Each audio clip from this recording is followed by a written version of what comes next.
Testing 1, 2, 3.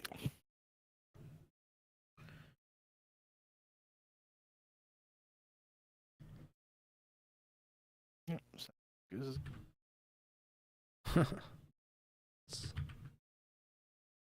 Going for boys.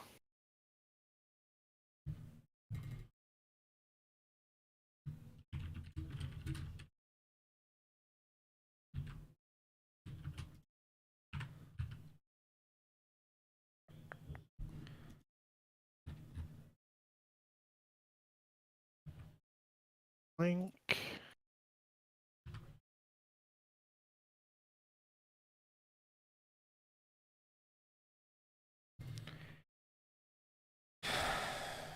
Join 5 111. Yep, 111. Oh, the Ego Chall Podcast, breaking down everything that happened at Major 2 this past weekend. Which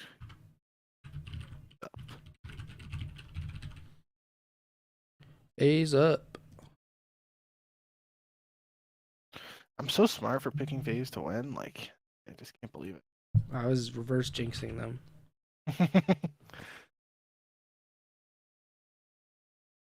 I mean, really, we picked them so much during, what was that, Cold War, that we were like kind of overdue to, we were due for a correction, and then we like overcorrected, but specifically I overcorrected. Yes. We both picked New York to beat them in the winners bracket. Then after that, I didn't pick against FaZe the rest of the tournament. Yeah, I mean, for good reason. I fixed quick. I mean, it's not like New York looked incredible against Boston, but Jesus. I don't know what to do with this team anymore. Okay, so let me pull up the notes and all that stuff. All right, you ready to get going? Yep. Hello and welcome to episode 111 of the Ego Chall Podcast. My name is Preston Byers, and as always, I'm joined by my co-host Justin Binkowski. And on today's episode, we got Major 2 to talk about after 3,000 weeks of online matches. We did a preview show last week, and we finally got to watch Major 2 from Miami, Florida this weekend. And it was a very interesting and very noteworthy Major and Twitter timeline for multiple reasons. So we'll get to all of that. We'll talk about as much as we feel like talking about, but we'll definitely discuss quite a few of these matches and the results and all of that. But before we do any of that, how are you doing, Bink? I'm doing well. Like you said, we finally got to watch some COD land, and now it's gonna be a while until we're back again, which is unfortunate. But you know, what's the saying from The Office? You wish somebody would tell you when you're in the good old days before you left them, or whatever it is. Now we just gotta get back with the online stuff, and we'll be back on land soon. But for now, we'll live in the present and be happy with what we got to witness over the last couple of days, because we had a lot of exciting matchups and some high octane series between some of the top teams in the game. Yeah, I mean, really, the top four teams that we've been talking about all season long, Atlanta FaZe, New York Subliners, OpTic Texas, and Toronto Ultra, those four teams came to play. Some of them more than others, but those four teams finished in the top four of this event. That was not the case at Major 1. New York obviously had a horrible first major of the season. They redeemed themselves quite a bit in Miami, but it was Atlanta FaZe who we were just talking about before we went on. Well, I definitely overcorrected, but even you probably picked FaZe even more than I have over the course of the Ego Chall podcast. It was not as consistent of a pick for you over the past really year and a half, you picking FaZe.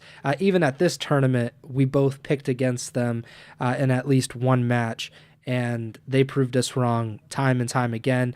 It was not an easy path for them, certainly. They had to go through quite a few Game 5s.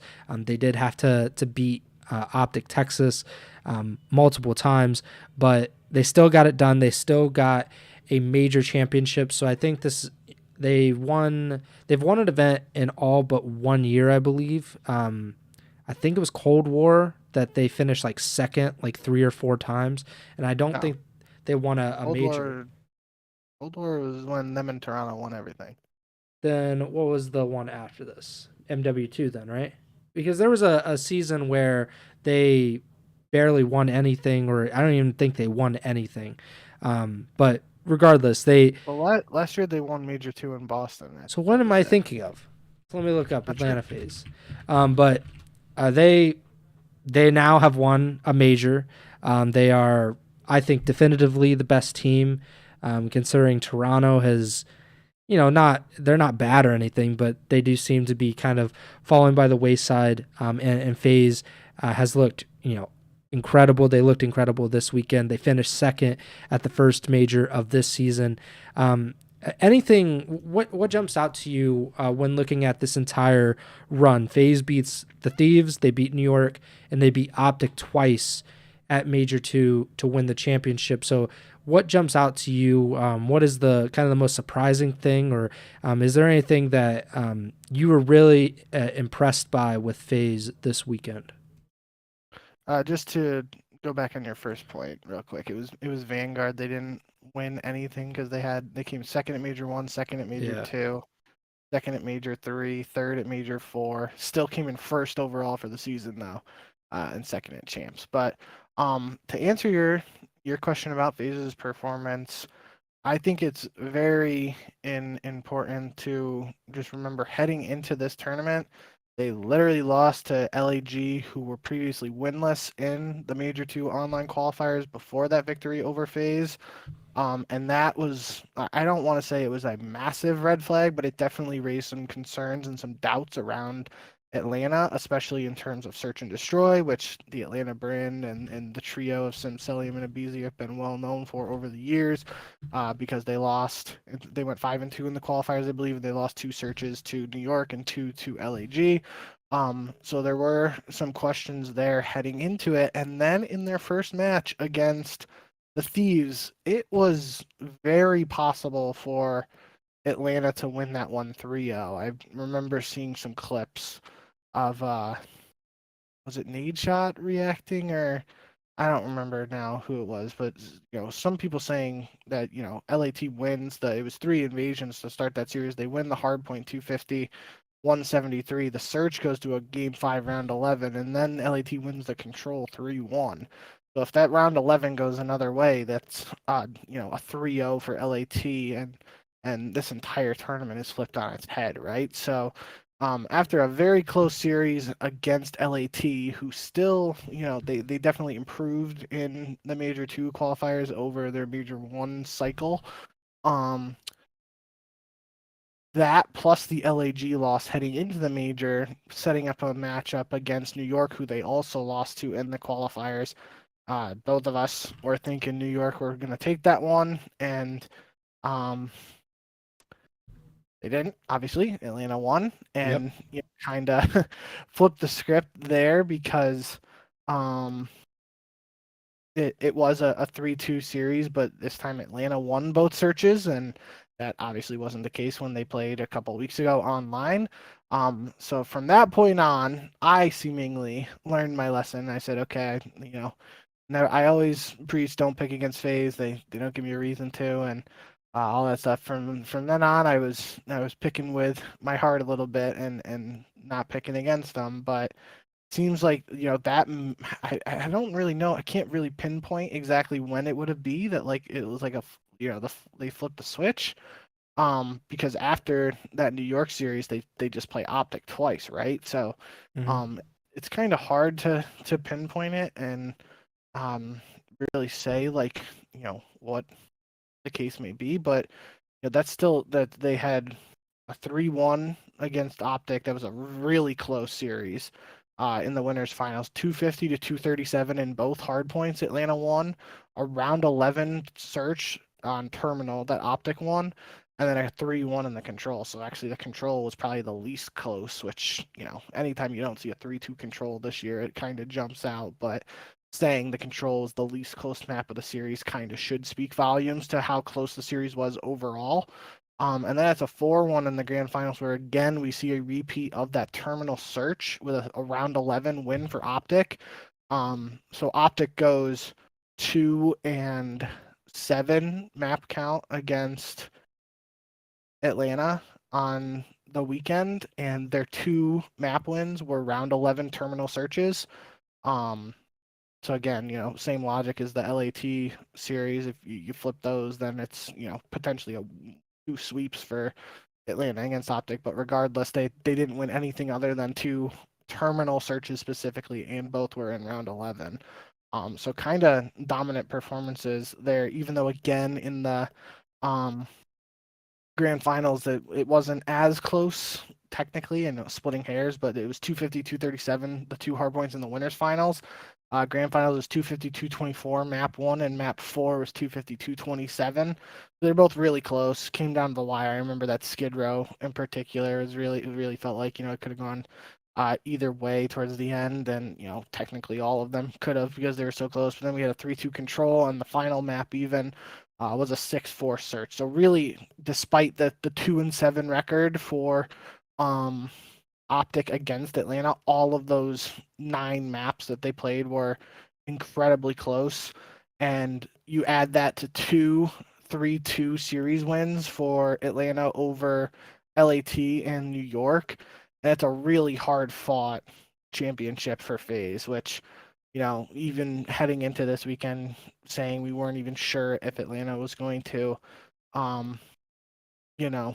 be in a position to lift the trophy. Obviously, you always think of these players as contenders, and they have the possibility, but they probably just, because of that, the one loss, whether it was a fluke or not, obviously it seems like a fluke now, but because of the loss to LAG heading into the major, probably a lot of people weren't thinking Atlanta were going to hoist the trophy at the end, but they did. They overcame the odds, and they did it. It wasn't like Toronto at Major 1 this year, where they went undefeated in 2 game modes. They had to work really hard to get that, and had a lot of hard fought series. So that was really cool to see. And I would probably, as somebody who loves Call of Duty esports, despite some of the recent games that we've had and titles we've had to watch over the last few years, the 2 series between OpTic and Atlanta this weekend are definitely ones that I could see myself going back and watching at some point, just because they were, like I said, technically of the 9 maps, the least close was a 3-1 control. All the other maps were incredibly down to the wire, so it was really cool to see. And Simp certainly had his moments. All the guys, Simp wins MVP obviously, and not the first time he's done that, but all the guys on the team had their moments. Abizi went on a crazy streak in one of the hard points. I remember, I think it was in the first one in the grand finals against, no, that was Simp. Maybe it was in the winners finals. Oh yeah, it was the map 4 in the winners finals. I was thinking of streak, but there's a lot of memorable moments from all the guys, and it was a really well-rounded effort, and gonna be interested to see where they go from here, because like I said, it wasn't like a a smooth sailing trip to the finals and hoisting the trophy at the end. They really had to work for it, and now the question is, what are they going to do to build off this and continue trying to be that dominant team that we know they have the talent and potential to be. I am kind of stunned how much this rivalry between FaZe and OpTic has been turned on its head, because we talked so much last year and even coming into this season that OpTic had just run away. Almost every single time that OpTic and FaZe played, OpTic beat them, in sometimes like very dominant, in dominant fashion. That has been completely flipped. It was Easy Mac on Twitter. He tweeted, "The tides have fully shifted," and he took a screen grab of the breaking point, like head-to-head schedule between FaZe and OpTic, and they played 5 times this season. They played once in the Major 1 qualifiers, they played twice at Major 1, and then they played twice here at Major 2 with that last series being a best of 7.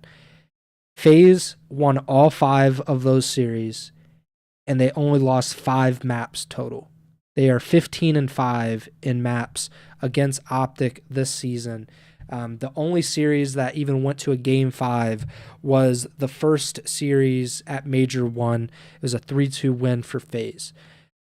That feels like a big shift because even with Arcitys, it had started to be like, okay, OpTic can really beat this team. Like, it's not, FaZe is not invincible. And that really started when Arcitys was on the team, and that led to the roster change with Slasher coming in. They still weren't invincible like we had come to expect them to be in previous years.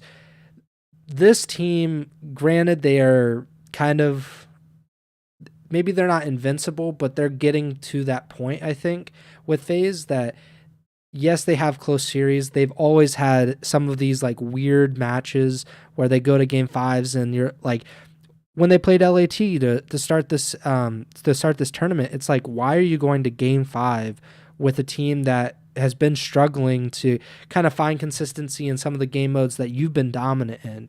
And obviously FaZe has not looked great in some of these matches. They definitely were not well prepared for Toronto earlier in the season, but FaZe has continually improved, and that's something that has been consistent over the years, that FaZe has just been a very strong and competent team. And if they're beating OpTic, and I think OpTic has, one of the best rosters ever assembled. Like, in terms of talent, there are very few teams in Call of Duty history that have that much talent.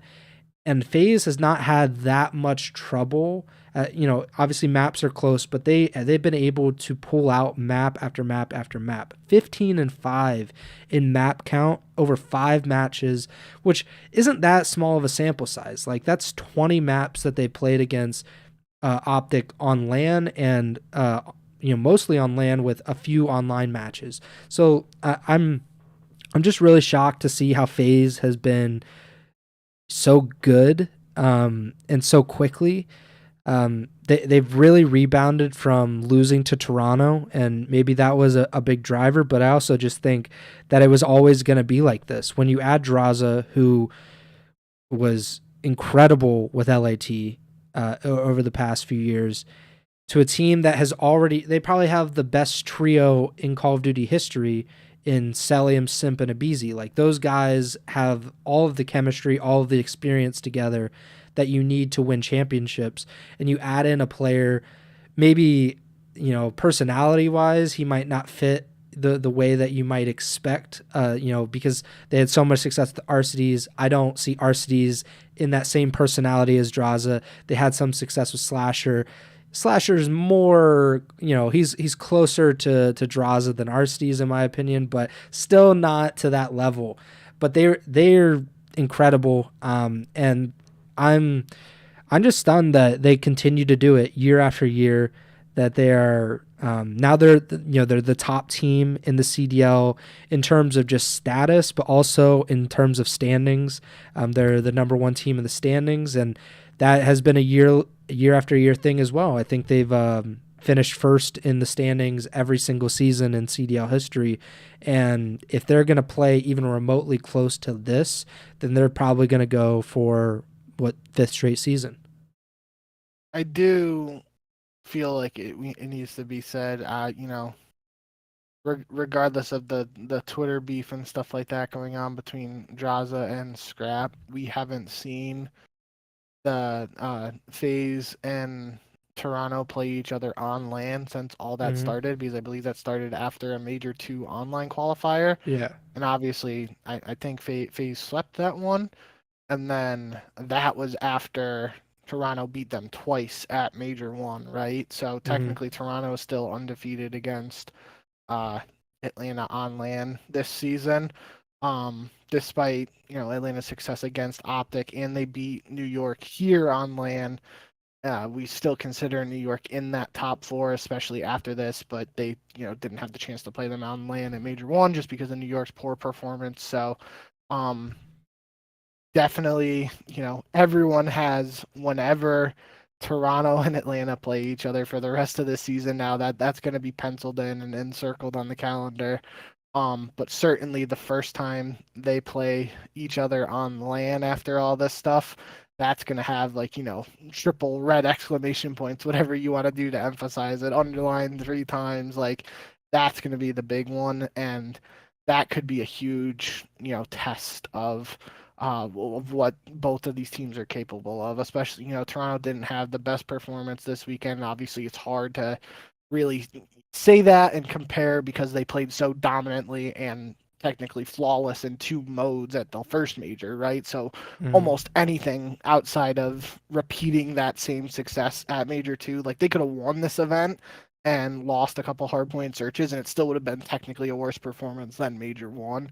Yeah. So really would have been hard to live up to that in any fashion, but obviously it's, it can't be argued that this performance is worse than what they did at major 1. And they had their struggles in search online heading into this and some questions around that. So it's not technically seeing what Toronto is at their best versus Atlanta at their best, because now we know that Atlanta technically wasn't at their best at major 1 when they lost to them twice, because obviously their best is winning event now too. So just feel like it's worth mentioning there. It's going to be hard with the way the standings and everything are right now to see a tournament where a team would technically, like even a team like New York, like just the way brackets are going to look the rest of the year, presumably, it would be tough for New York to have to face OpTic, FaZe, and Toronto in a tournament to win. Same with OpTic having to go through New York, Toronto, and Atlanta, all, seeing one of the big 3, top 4 play the other 3. Is probably going to be something we might not get a chance to see on LAN, but if we do see that, that would definitely be a treat. Yeah, the drama between FaZe and Toronto, and specifically between Scrappy and DRAZAH, that is like, I don't remember 2 players hating each other this much. I mean, obviously, I think Aches and Nadeshot, their rivalry over the years was, I think Aches in general, I think has a tendency to kind of put it on for people, because especially during his playing days, and since he's become Stephen H. Smith on the flank, he's kind of embraced being like an antagonist, even more so like publicly. But this seems like more like rooted in like actual hatred of one another, and the stuff that is being said on social media for everyone to see is wild. I mean, like, obviously, I don't really care about their significant others or their personal lives, because, like, I don't care about most people's personal lives, and I certainly don't care about Call of Duty pros that I do not know in their personal lives. But this has just been it's been an experience to be on Twitter again, and something that you suggested I put in the title is COD Twitter remains undefeated, and I think that's the perfect way to sum up what has happened over the past like 24 to 36 hours on COD Twitter. Is I don't know if you had any thoughts or any opinions on this, but it has been an experience. No, I think I probably should have went back and listened to the last time we talked about it to see if it is exactly what I said. I know what I'm about to say I've said in some form or the other on previous episodes, though. And it might have not even been related to the DRAZAH scrap situation when it first started. But regardless, just trash talk in general in esports and COD esports in particular, my stance on I obviously think it's awesome. It's entertaining. I love to see it. The shooting body. Celium was literally lighting people's bodies up all weekend. Like it didn't like New York, right? It was even OpTic round 2 of map 2 in the winners final. Like they had even won, and then OpTic went on and won like 4 straight rounds. And in my head, I'm like, up, it's happening. Caselli would shoot bodies. But like trash talk and stuff like that, I'm all for it when it's in game on the server. I think Clay like kind of embodies that a lot to the like I can't think of a specific example, but obviously Clay's teamed with a lot of people over the years, and like Clay's someone who, like, after he wins a map, like let's just say, for lack of an example, like Simp and Abizi, because he teamed with them, won a world championship with them. Like if Clay beats them in map one hardpoint or whatever, there's a good chance he's standing up and yelling across the Yeah. stage at them, "You guys are shit, you suck," like all this shit, explicitive. And it's not personal. It's specifically like try and get in their heads, just talking smack about what's happening in the game and stuff like that. And then end of the day, he's gonna go over, shake their hands, and it is what it is. Yeah. That stuff is fine. I love that. It's entertaining. I think that stuff is cool. It's this other shit when it happens after the game and it gets super personal. That's the stuff that just doesn't need to happen. And it might be entertaining to some extent. I definitely remember saying, like, the personal stuff, just that we don't need that to this the degree that it's been happening lately. If somebody's taking a shot at another pro, like, I don't know, like someone might say JCap has a big nose or something like that. That's obviously How not to dare the you? same I'm not trying to think of examples, but like something like that obviously isn't calling someone a, a, a I don't even know what I want to say. Calling someone's girlfriend a A non-faithful promiscuous, girlfriend. Sure, there you go. person. um. So yeah, like there's obviously levels to it, but end of the day, like in-game trash talk, that stuff's all cool. Like, and even if you have a personal rivalry with someone like Scrap and Dashley definitely do, which is evolved beyond just a personal rivalry. Like if they are screaming at each other after maps and stuff for the rest of their COD careers, that's entertaining. But it's when it goes beyond that's just we don't need to take it to that level. And it might just be something that we're going to see now. And there's obviously going to be the people who really enjoy it and like looking at the timeline and seeing, significant others jumping in for, in defense of their boyfriends. But we definitely don't need to be throwing insults at people's kids and stuff too, and things like that. So like taking it to that next level is where I draw the line, at least. I was really, while you're talking, I was trying to think about who are some of these people in COD esports that like truly hate each other or did hate each other, and like that was like super clear. I think after E United dropped JCap, JCap and Clay were not on the best of terms, and I think they've made up since then, so I don't think it's a big deal. But at the time, like, you could honestly say that at least JCap hated Clayster. I mean, there's really not that, like, obviously some people just don't like each other. That's life in general. But to like this extent where it's kind of like crossing over into what you're saying, like significant others, children, just kind of like a really like big, like it feels like rivalry is like kind of childish for like what's going on. It's more just like an actual deep rooted hatred of one another. And I think that does come across well if they play, obviously if FaZe and Toronto play, it's going to be a big deal because of this. It's kind of like pro wrestling in a way where it's like, it's kind of building to something, you hope.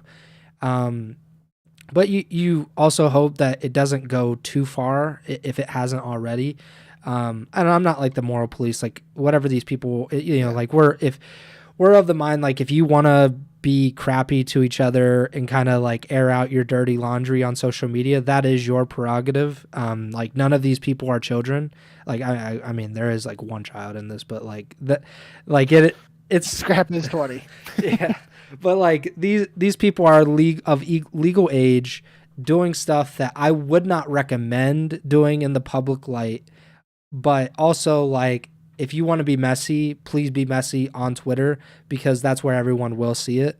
So we're, obviously, if it feels like something has kind of, something is building here, and maybe we'll get an incredible Toronto versus FaZe series, and maybe a boxing match out of this with DRAZAH and Scrap, or their respective girlfriends. You never know. But that's how things go. As far as the matches go, kind of moving off of FaZe because we've kind of talked about them quite a bit so far. OpTic getting to the grand finals of this major. They beat Miami to start off the tournament 3-0. So they've exercised all of these Florida Mutineers, Miami Heretics demons. Like that, I don't think that exists. It's just not. It wasn't a Miami. It was a Florida Mutineers thing. They lost the Mutineers. They lost their hold over OpTic. Yeah, it died during the rebranding phase. So 3-0 against Miami, and then OpTic beat Toronto 3-1 in the winners semis before playing Atlanta in the winners finals, which was a 3-1 series in favor of Atlanta. OpTic then dropped down to the losers bracket, where they beat Toronto, I believe, they beat New York in the losers finals 3-1, and then they got to the grand finals again to lose to FaZe 4-1. So is OpTic definitively the second best team in the CDL? Because I believe they finished third or fourth. I think it was third at Major 1. So they finished third at Major 1 behind FaZe and Toronto. At Major 2, they beat Toronto, they beat New York, who are obviously in that top 4, but they lose to FaZe. They lose 7 maps to FaZe. So obviously they're behind Atlanta right now, but would you hazard to put them in front of Toronto and New York at this point? I feel like you have to, considering the flawless Major 2 qualifiers. Yeah. Heading into this. Obviously that's online, so people will take it for what it is, but they beat Toronto and they beat New York here on LAN. So given the example I just said, if OpTic had won in the grand finals, they would have won a championship by beating Toronto, Atlanta, and New York, which I said might not happen, but obviously, if it did happen at this event, it would have. And so maybe it's not as far-fetched as I initially thought, now that I'm saying it out loud, but regardless, it didn't happen that way. But yeah, I mean, it's tough just because Toronto has the championship. And, even if you do adding up the placings or whatever, 1 and 4 for Toronto is 5, and 2 and 3 for OpTic is 5, and 1 has a championship, 1 doesn't. So it's really splitting hairs. But I feel like just strictly on recent performance, the most you kind of got to give it to OpTic over Toronto in that regard, because Toronto definitely had some weaknesses this weekend, and OpTic literally only lost to Atlanta, who won the tournament. So kind of tough to go with anybody else there, but yeah. Yeah, actually OpTic at the majors this season has only lost to FaZe. They have not lost to any other team at a major this season, because they lost to him twice in Major 1, lost to him twice here at Major 2. So we really haven't gotten to see OpTic versus Toronto at a major yet. So, it does make it even more difficult to kind of place them. No, OpTic beat Toronto. Or excuse me, sorry. I should rephrase. OpTic and Toronto have not played each other much, and obviously New York and OpTic have only played, I think, this one time on LAN so far. So right now, we've gotten to see a ton of FaZe versus OpTic. We got to see quite a bit of FaZe versus Toronto at Major 1. But that's why it makes it so difficult to kind of rank these top 4. I think. I was going to say you probably would put New York at 4, but New York also beat Toronto here. New York played FaZe really well. Yep. And I just think it is really tough, I will say, for any of these 4 teams to kind of differentiate, other than FaZe, of course, to differentiate from each other. Toronto seemed like a formidable team, one that can win a championship on any given day, but it can't be ignored that they only beat Vegas and LAG at this tournament. So beating Vegas, who is had a pretty easy Major 2 qualifier schedule, 3-0. It's good that you beat them. You can only beat who you beat. And then they beat LAG 3-1 in the loser quarterfinals. And then they lose to OpTic 3-1, and they lose to New York 3-1 as well. So it's very difficult, or 3-0, excuse me. So it's pretty difficult to put Toronto. I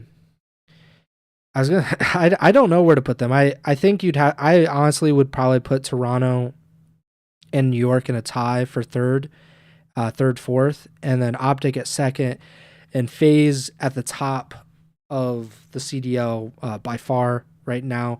And of course that can change. There isn't that much of a gap between 1, 2, 3, and 4. FaZe is clearly the best team, but it doesn't mean that one bad major performance or a poor qualifier showing that would that obviously to me makes me think that, or it would make me think that FaZe is maybe not the best team.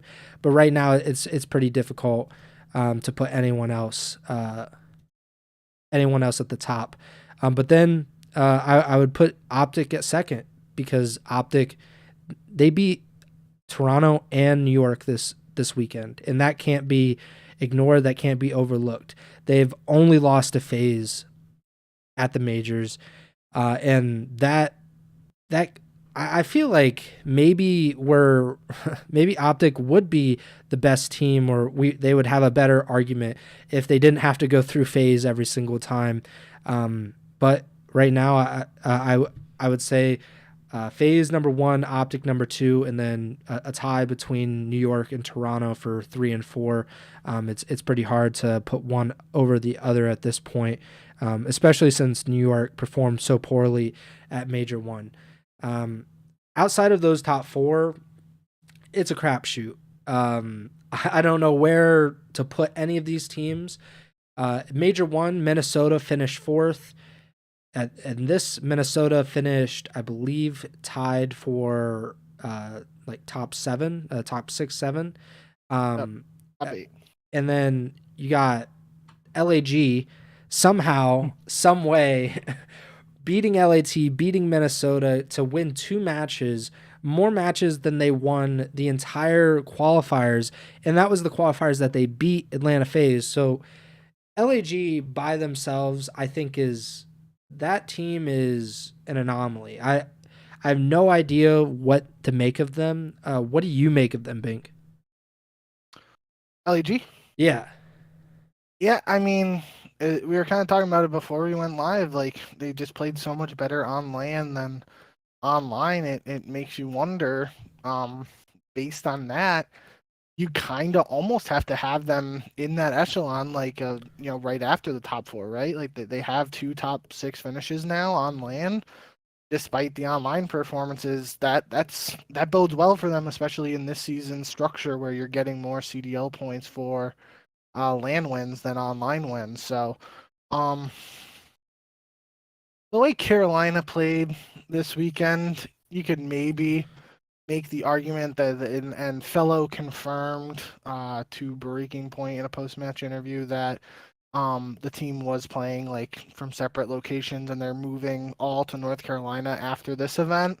Maybe that's like the thing that pushes Carolina to the next level, and maybe that helped them get into that quote unquote 5th, 6th position in terms of overall teams, not just placing at the major.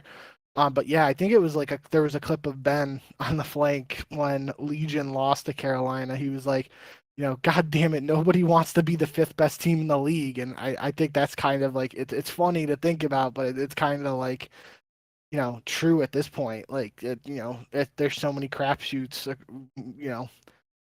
Team 7 plays Team 8, and you don't really know what's going to happen. Then Team 12 plays Team 5, and 12 wins. And obviously that's just numbers examples, but a lot of hectic and chaos down outside of the top 4 in particular. That's really hard to decipher right now. But I feel like you got to give LAG some credit for playing well on LAN at least, and you probably didn't expect them to be top 6 at this event, despite the win. against Atlanta to round out the major two qualifiers, but that one against Atlanta, building off of that, getting 2 wins on land.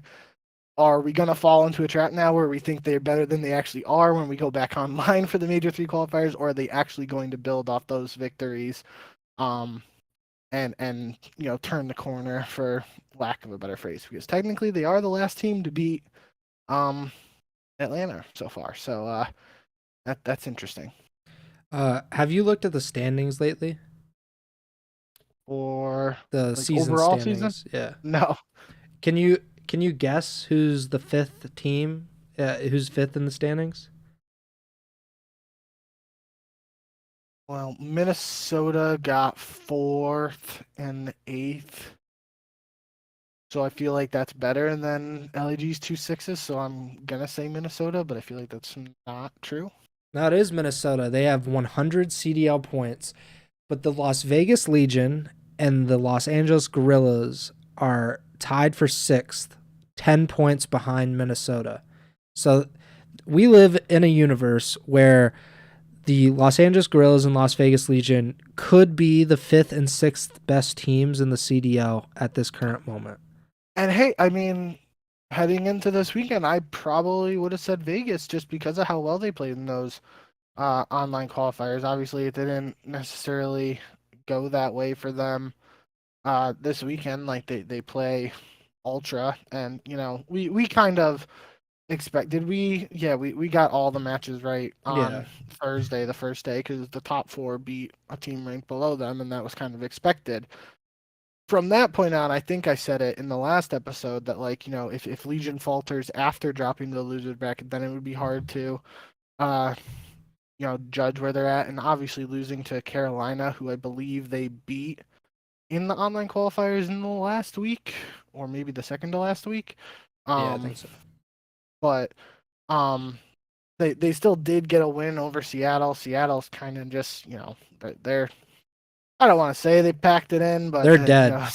They're since dead. since the LE change, things have not gone their way. So take that win for what it is, but it's still a win on land for Vegas Legion, which you can probably count on 2 hands how many the franchise has in that regard. And then it's a 3-2 series against Carolina. That goes another way. We have Legion versus New York. That could have been an interesting matchup if Legion, especially on a 2-game winning streak. But obviously, yeah, Carolina just was able to take that one, and I still think Vegas showed some signs this weekend. I saw I can't remember who it was against, but it was something like Purge had some ridiculous stat line in a game 1 hard point where he had like a 4-point something KD and had like only 3 deaths, or I don't remember what series that was from, but yeah, I mean that's obviously a drastic difference from his first series where I think it was his first LAN series was against Miami in Major 1 where him and Journey both dropped 0.5s, if I'm remembering correctly. So I do think Vegas is in the conversation for that next tier after the top 4, taking into consideration their online performance. But I will need to see them. They went 5-2 in the qualifiers again, depending on their schedule. For the major 3 qualifiers, I think 4-3 is like the minimum. If they do worse than that, then it's kind of, not saying the major 2 qualifiers were a fluke, but you could probably say that it was more of a honeymoon phase because they have that geo change. Honeymoon phase is a term the COD community likes, so you could probably chalk it up to that if they drop down a little bit performance wise in the major 3 qualifiers. But we'll see. Get there. Yeah, I'm not really sure where to put any of these teams. I would lean Vegas for 5th just because of the 5-2, and they showed that they can beat some of the worst teams, like the teams that are in that bottom 8. They showed that they can beat most of them.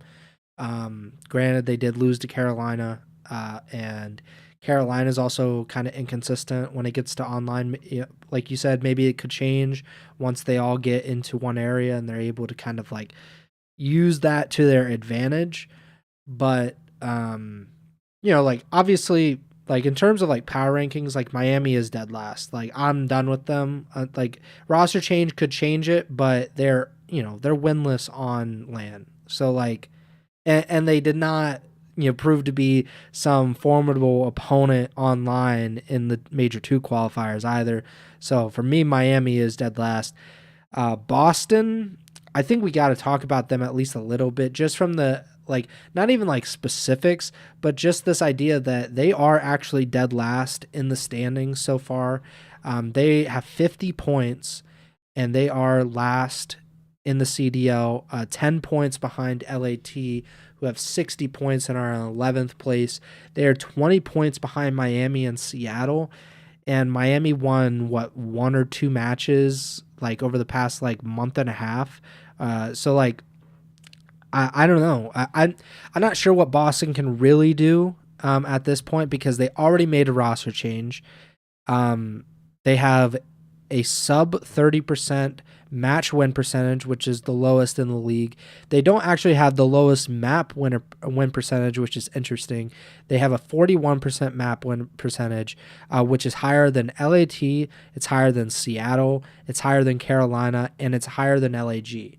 But they're behind all of those teams in the standings. So I'm not sure if that's kind of a credit to Boston. Maybe they're better than their record indicates. But I mean, Minnesota has not looked good, and they lost that series. Online, they lost to Vegas. They had a really tough schedule. I'll admit that for the major two qualifiers. I'll just list it off right here. They beat Carolina. That's a good step in the right direction. They lost to New York, unsurprisingly. They beat Minnesota 3-2. That's a good step. They lost 3-0 to Vegas. That is not necessarily a good step. And then they lost to OpTic and FaZe before beating Seattle. And then at the major, they lost to New York and Minnesota. So maybe it's just a kind of a bad schedule, and you're not going to play most of these teams in the next set of qualifiers, you would assume. So maybe you'll get the Miamis, maybe you'll get another Carolina match, maybe you'll get LAG online, which is like the easiest thing in the world apparently, unless you're FaZe. So I don't know what to make of any of them, but I'm pretty shocked that Boston didn't win at least one match at this major, and I don't know if maybe they haven't won a single. Yeah, they have not won a single LAN match. Same with LAT and same with Miami. So those three teams are winless on LAN so far this season.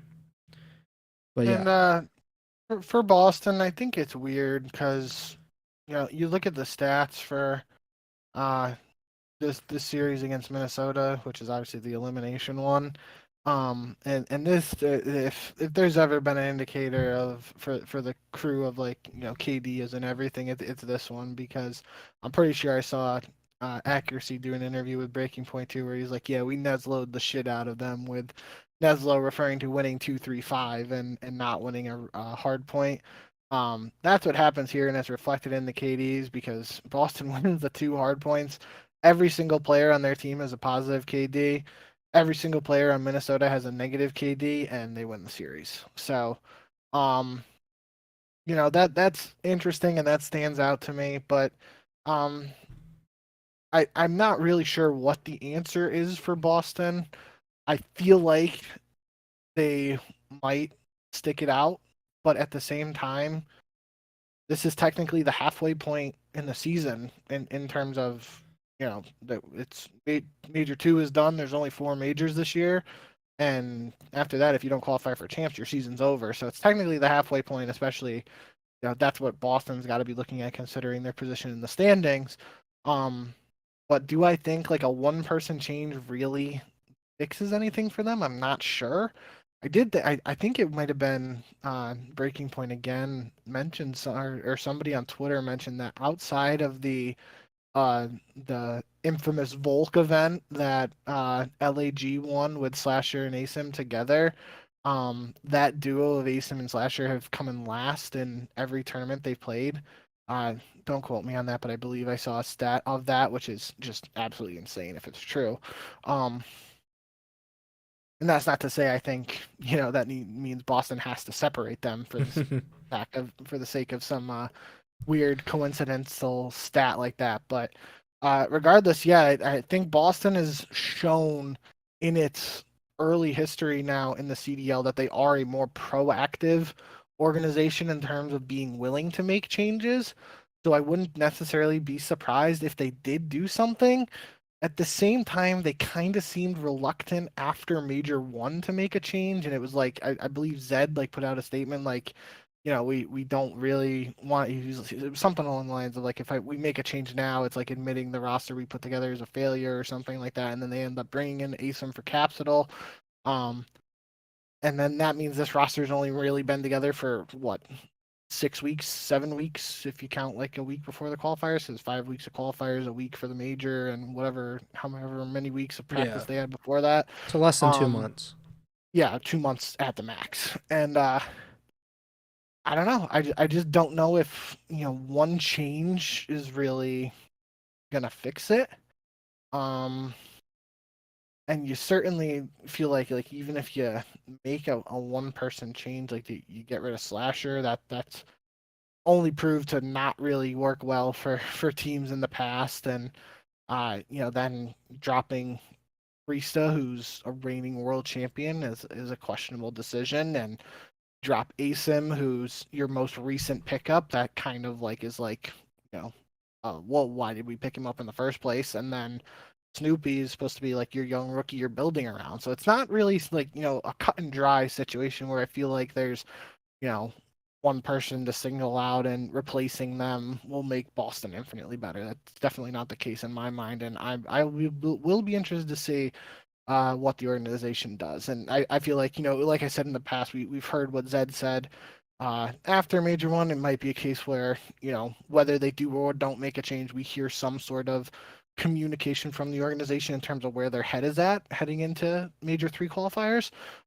So that would at least give us some clarity, because it could be like a situation like you said where they are a better team than we've seen so far, and the schedule hasn't worked out in their favor. But at the same time, it could just be they're technically the worst team, and that's why they're there. So we'll have to see. But I did scroll quickly through the Major Three qualifiers. Their first match is against Miami. Second match is against Minnesota, so a rematch. Third match is against LAG. Yeah. So they don't start 3-0 in the qualifiers, then I think that says a lot about like what the ceiling of the team is. After that they play OpTic, they play LAT, then they play Toronto and Vegas. So you kind of have to just say that the Toronto, despite Toronto's recent struggles, Toronto and OpTic are 2 losses. You probably say Vegas is a toss-up either way, just depending on who's hot and who's not at that time. That's the last qualifier for them. But the LAT, LAG, and LAG Online and Miami series are definitely winnable, and then Minnesota, in theory, is winnable despite them just losing to them on land. So gonna be definitely, regardless of what the roster is, it's almost a make or break set of qualifiers for Boston, and definitely after seeing those names, we won't be able to have any doubt about it was a tough schedule, yada yada, like that. You won't be able to say that after these qualifiers if they struggle still. Yeah, after seeing the schedule, I'm convinced that you just let it ride, and whatever happens, that probably dictates the season at that point. Yeah. Okay. Because you're screwed either way, because if you make a roster change before this, you go now into these qualifiers that are, like you said, make or break, and you kind of reset your chemistry, you reset what you have what you were trying to build with your roster, and now you're making another roster change. So at every step of the way this season, you have made a roster change. You had a new roster to start the season, then you had a new player come in before the second qualifiers, and then you would have another player come in before the third qualifiers, and I think that really screws it up. So I feel like Boston should just let it ride. They kind of bet on themselves. I think an absolute minimum of 2 wins here, is necessary. If they go 1-6, the season's probably done. Unless you're gonna make some kind of wild run at a major, like do what LAG did, and then hope to just kind of like pick up like a few wins here or there the rest of the season. But I think 2 wins at minimum for them. I think it's realistic. Like, I don't think it'll happen because they haven't shown this kind of consistency, but it's actually realistic that they could win 5 matches here. I don't think they're going to beat Toronto. I don't think they're going to beat OpTic, but they very well may beat Miami. Minnesota has looked up and down. LAG Online is, who knows what you're going to get. LAT has been up and down, and then Vegas has kind of been up and down at times as well. So there is a possibility that they'll go 5-2 in the qualifiers. Most likely not. But if I'm Zed, I'm just gonna be like, all right, just keep it pushing. We're gonna see what we got, and then if we want to bring in like another rookie, if we want to kind of build for next season or whatever is to come after this year. We could bring in someone later in the season to replace one of these guys and hope that will build us for the future. But right now, I think Boston, they have a schedule that kind of sets up for a rebound and bouncing back and hopefully getting out of the bottom 8. But that's easier said than done, obviously, because, all of these teams, like it seems like it should be pretty easy because the bottom 8 is so kind of inconsistent and devoid of any kind of rhythm, for lack of a better term. But none of these teams have been able to really separate themselves because everybody in the top or in the bottom 8, they're separated by 50 points. That's it. From 5th to 12th, that's 50 points all in between them. And I feel like Boston can make a bit of that gap up in the Major 3 qualifiers. Any other teams that you're kind of interested in talking about, after this major? Miami, Seattle, LAT, and Boston. Those are the 4 teams that got knocked out without a win. So they finished with 0 CDL points from this major. Like I said earlier in the episode, Miami, LAT, and Boston, none of those 3 teams have won a LAN match, and that has been a real killer for each of them. And they are all in the bottom 4, unsurprisingly, along with Seattle. And then Carolina is now out of the bottom 4 at the moment, but they are only 5 points ahead of Miami and Seattle, who are tied for 9th. So a really interesting major. Any teams jump out to you that you want to talk about? I want to talk about the second half of the top 4 just to round that out. Yep. New York and Toronto. But just flash or bullet points here about those bottom teams. Really don't have anything to say about Miami. Obviously 0-12 on land now in the season. Roster change probably coming in terms of what they're thinking of, and that's all I was going to say was that Rial, who was officially signed as a sub after his mini stay with Carolina at the beginning of the year, tweeted earlier today that his visa was approved, so that is a potential roster option for Miami heading into the Major 3 cycle. Would be interesting to see who they would replace in terms of bringing him in, because I feel like just based off of what I've heard and seen, really, like Eric Boom has kind of struggled, but if you're struggling as a team overall, do you really want to take out the rookie after what we were just talking about, like 6-7 weeks, and bench him again, or is somebody else the target there? So that would be interesting regardless. If Rial does come into the roster, the question of who he replaces would be worth keeping an eye on. Big thing with Seattle now is just what's going on there. Is Illy going to come back? Is he able to come back if there is or isn't an alleged super secret suspension or whatever?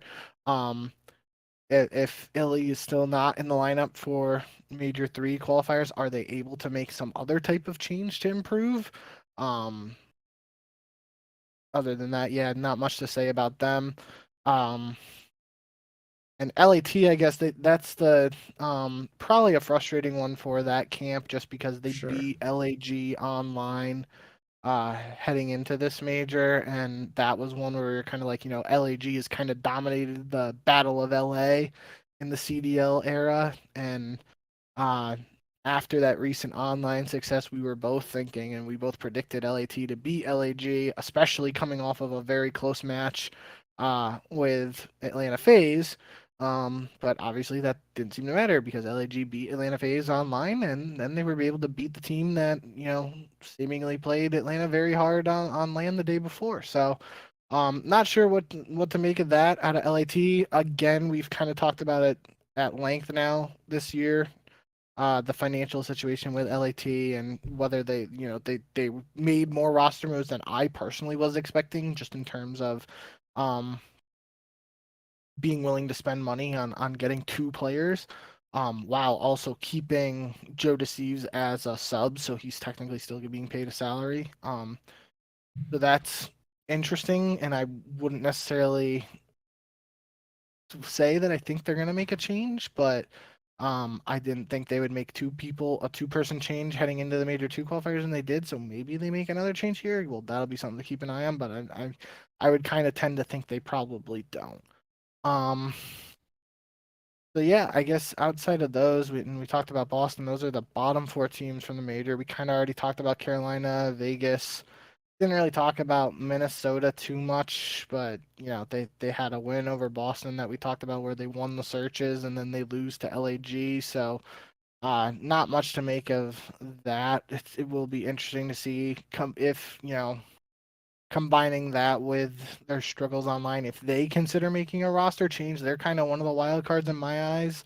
Because obviously, they didn't get dead last at this tournament, but it still wasn't a great performance, so they could opt to do something, but then it's again a question. I don't really even know what the change would be or who they're dropping. It would seem like Linz would be safe no matter what, and they try to build around him. But after that, I don't really know who you would target and challengers and who would be on the chopping block for Minnesota. So, um, lots of questions around these bottom teams and not a lot of answers from us right now, but hopefully we'll get some of those answers in the week plus to come before the Major 3 qualifiers start.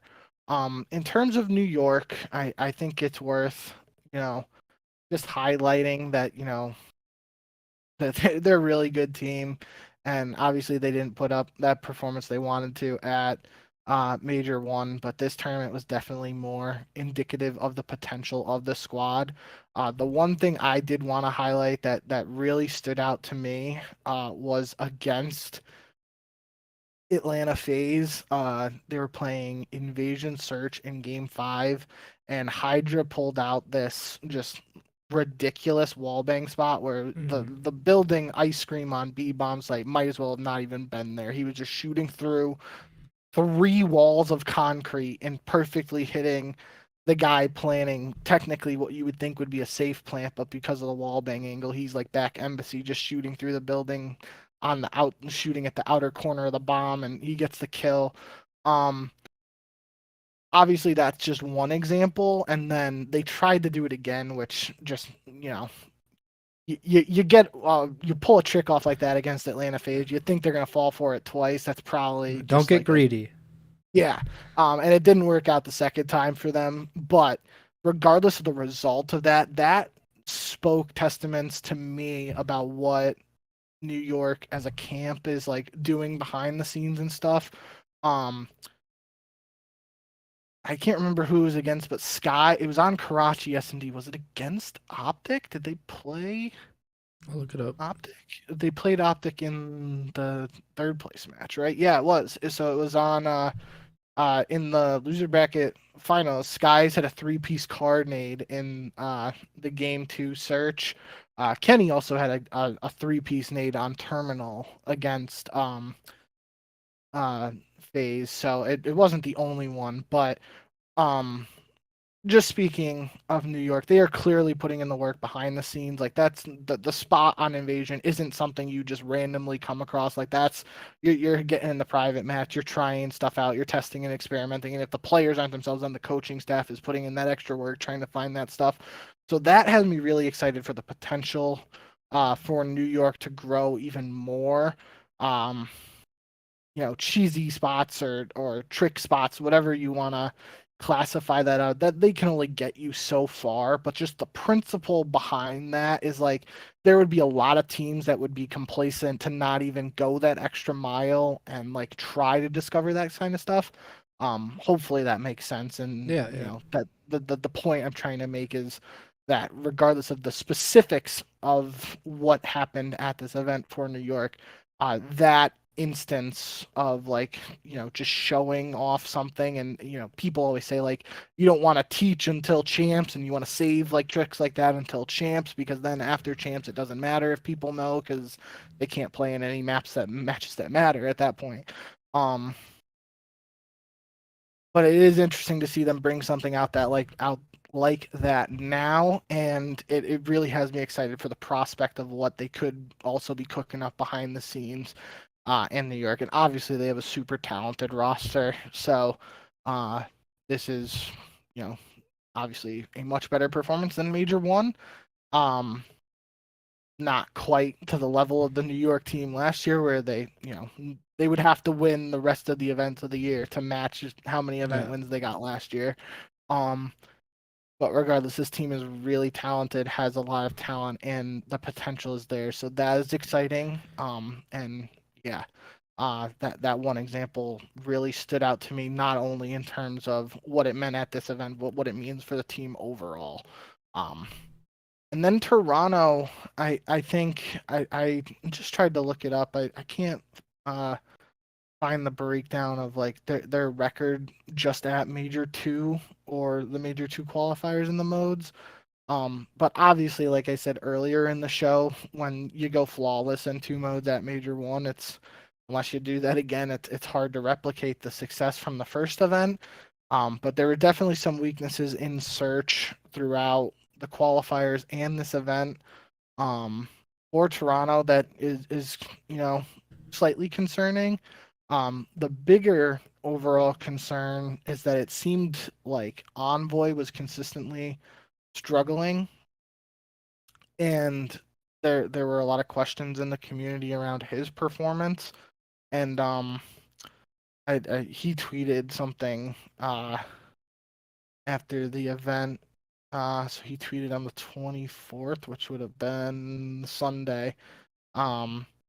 Your controller broke yesterday, which would have been Saturday, and haven't been the same since. No excuse for my horrid decision making all weekend. Let the team down. Back to the lab for the Toronto Major. So yeah, then he responds to Puckett. I'm using identical equipment, but it's a 10-month-old spare. What tough is the manufacturer having a hard time getting the few remaining pros controllers that are built to last and the right builds. I didn't see that.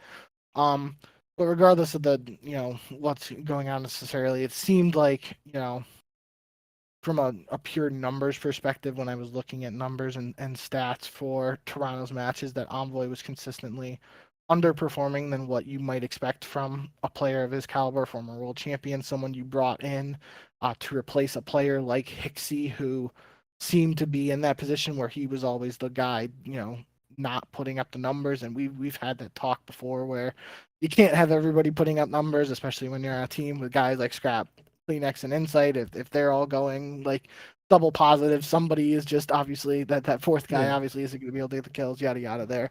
But it didn't feel like that was the situation here for Toronto. It just felt like Envoy was struggling, and I don't want to pinpoint him and don't want to say it's a controller issue or whatnot, but that's something I'm going to keep my eyes on with this Toronto team heading into the Major 3 qualifiers. I want to see if they're able to improve in search and get back to what we kind of saw at Major 1. And then, it'd be weird if they didn't have, or it would, if this happened in reverse order, where they kind of had the growing pains at the beginning of the season, then they won an event.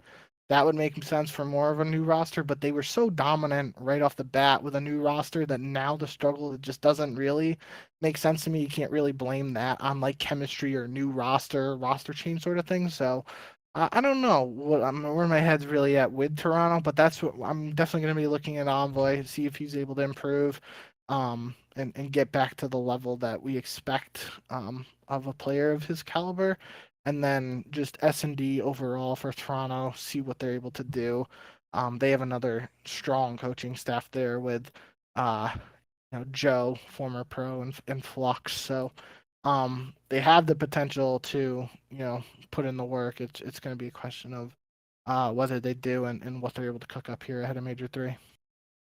I wonder if it's these other teams, especially at the top, they've continued to improve at a faster rate than Toronto has been able to improve.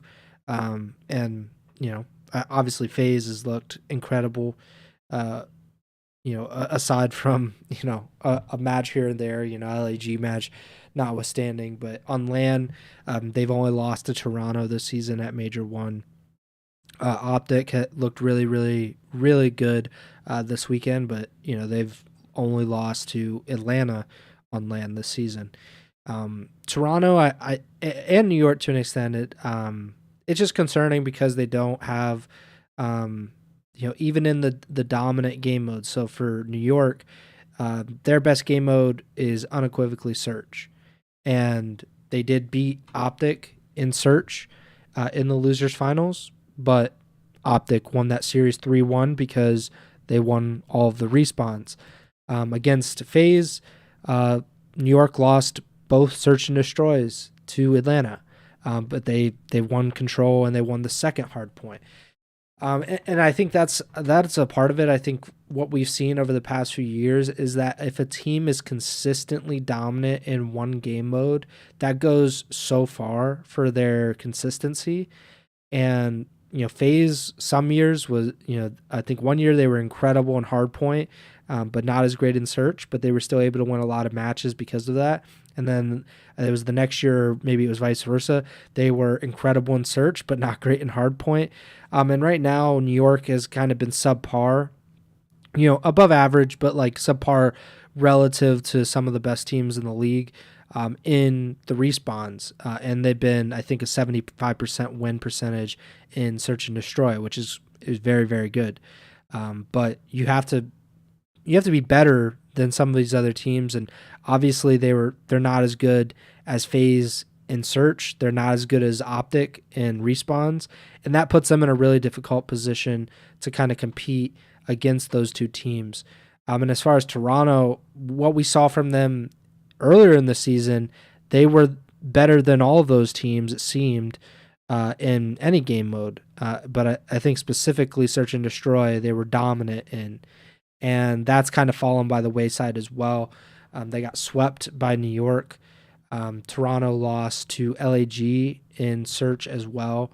They lost the Search and 2 of the 3 respawns to OpTic.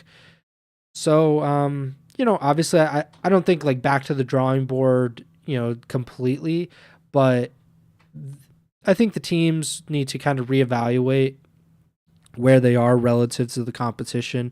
And these 4 teams really shouldn't be concerning themselves too much with the bottom 8, like comparing themselves to the bottom 8, because, most likely that's not going to happen. Those matchups are not going to be nearly as important. Maybe a specific game mode, like LAG seems like a pretty good Search team in general, and then they can cause some issues, maybe on LAN more than online. Maybe that's something you're like, okay, like if we match up against LAG at the major, we need to be aware of this in terms of Search. But in general, these 4 teams should really only be comparing themselves to one another, and kind of seeing what weaknesses they have and how they can kind of hide those weaknesses or eliminate them completely and take advantage of each other's weaknesses. But I'm really excited about this because we finally got to see these 4 teams play each other in some form fashion. Not everybody played each other. We didn't get to see Toronto and FaZe, unfortunately, but we got to see these 4 teams at the top of the major, at the top of the standings again, and I think that's pretty exciting. And it hopefully bodes well for the rest of the season. I'm looking forward to more of these kinds of tournaments because while the Cinderellas are nice, and I'll never complain about if LAG goes on some kind of crazy run, like that's always cool. But I think the most realistic scenario is that these teams continue to play each other, and that's some really high level Call of Duty that's getting played. If OpTic, Toronto, New York, or FaZe, any combination of those four, if they're playing each other, I think that's that's kind of the peak of Call of Duty at the moment. So hopefully more of that to come. Yeah. One thing just in general too, I wanted to say. I know we kind of already talked about FaZe, but we didn't mention this at the time. Was this is now Simp and Abizi's 10th major COD championship. Yeah. According to Brian Stats One on Twitter at Brian Stats One, only 6 players in Call of Duty esports history have 10 or more championships and 2 world championships. That list is now Simp Abizi, Crim6 Karma, Aches, and Clayster.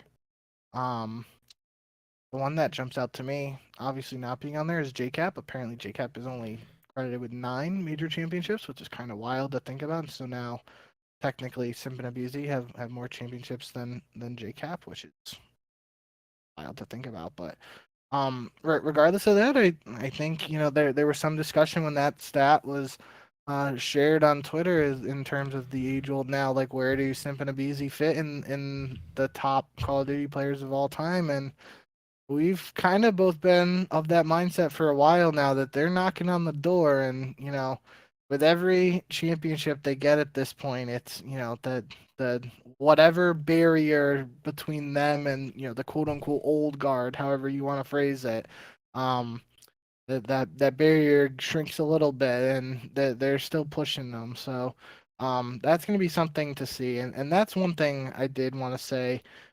Is I saw some discussion just in the comments and stuff about it's hard to compare Simp and Abizi's championships to those guys, because for this event, literally Atlanta won 4 series to win the tournament. And back in the day when those other guys on the list were winning their championships not at COD Champs, they were playing a minimum of 4 matches in pool play, and then their winners bracket, the double elimination bracket starts. So there's definitely some interesting debate topics around that we can have, in filler episodes and stuff like that. But I definitely thought it was worth mentioning there too. That milestone achievement there. 10 major championships is nothing to scoff at. And what did Crim end with? 38, 39? Like that number, unless Simp and Abizi play into their 30s, that's almost going to be unattainable. And even someone like Scrapper Hydra, who's coming in at a young age, like they would still have to play into their 30s to get there now, just based on the number of tournaments nowadays. So the COD version of LeBron versus Kobe versus MJ and all that fun stuff. But I just reminded of that and wanted to bring it up. I mean, Kobe's not in that conversation, so he can exit immediately. Or not. Okay. Yeah, but for Call of Duty, I think of it like Crim6, his total event wins. I kind of think of that kind of like Wilt Chamberlain and Bill Russell stats, where like you're looking at them like that's not possible. Like they have like 1,000 more rebounds than anybody else in like NBA history. You're like, yeah, no one's catching them, and I think that about Crim. Like, I don't necessarily think that makes him like the best Call of Duty player, because obviously I think if you transported Simp and you put him in like old MW2 and old MW3, and like if he was able to come up during like Black Ops 2 and Ghost and all of that stuff, I think he would probably have just as many, or if not more, championships. If Simp and Abizi, I think, are just that kind of they're so talented, I think it would work at any point.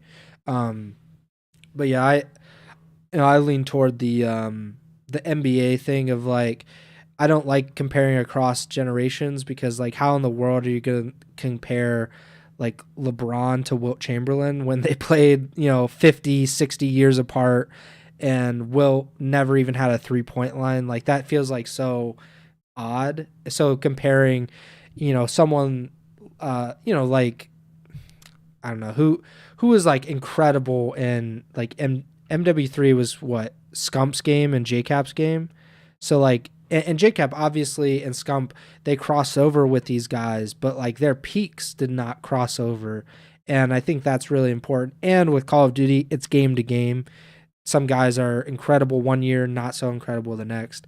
But I think just in general to see that they have 10 championships and 2 world championships, their consistency is something to kind of marvel at in terms of Simp and Abizi, because they've kind of, all but 1 year in the CDL have won an event.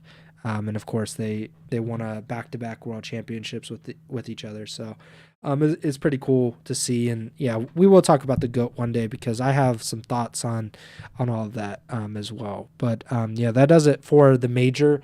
Congratulations to FaZe and congratulations to OpTic for getting to a grand final. I'm sure the Green Wall are satisfied with that kind of result. Definitely not worrying about losing to FaZe 5 straight times, but yeah, hope everybody travels safe back home, and all of that stuff. The pick'em, so you had a much better pick'em than me, mostly just because I was not picking FaZe, and that made a big difference. So you went 12-6 at the major. I went 9-9. And so, because I had a little bit of a lead going into the event, I still have a lead coming out of it. So I'm 80-40 on the season, which is, pretty good. That's whatever, like 66%.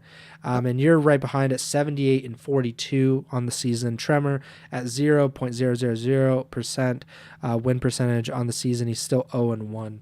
That is really disappointing. So he's going to have to pick that up. But yeah, that does it for the Major 2 reaction show, the recap show, whatever you want to call it. We will be back in 2 weeks, most likely, because the CDL is taking 2 weeks off. We're not as lazy as the CDL. We're only going to take a week off because we don't have a ton to talk about next week, unless there's a bunch of roster changes. Maybe that would change it. Maybe we will have a bunch of roster changes. It is, mid-season. It is time for some of these teams in the bottom 8 to try to pull away from the pack or get out of that bottom 4.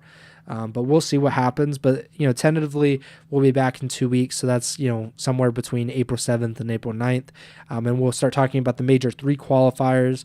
Then I think the qualifier schedule is, again, not very pleasing to just humans on Earth. I don't think it's going to be a very fun schedule format, but we'll see when we get there. But we'll be back then. Until then, make sure to subscribe or follow the podcast feed wherever you're listening or watching on Apple Podcasts, Spotify, Google, or not Google Podcasts. That stuff is not there. YouTube, and then follow us on Twitter at JBink with 2 Ks, at Preston Byers, and the podcast Twitter is at Ego Chall Podcast. And we'll see you then. Take it away, Bink. Yeah, thank you guys as always for the support. I hope you guys enjoyed the tournament this weekend. Like I said, I certainly did. And if you weren't able to catch any of the matches, especially some of those matches we've highlighted between Atlanta and OpTic in particular, but any really of the top 4 teams going at it from this past weekend, if you missed out on those, definitely go back and watch them because there were a lot of close ones and a lot of cool moments. And looking forward to seeing more of that LAN action for the rest of this year while we can. So thank you guys as always. Heading into the rest of this week, for those who enjoy baseball, happy opening day, although there was the Korea series between the Dodgers and Padres, official opening day for the rest of the league on Thursday. So I'm looking forward to that and hope everyone else is. And, for basketball fans, if everybody enjoys March Madness, hope your brackets are doing well there, and go Huskies. But yeah, until we see you again, whenever we do see you again, remember, send the Chall.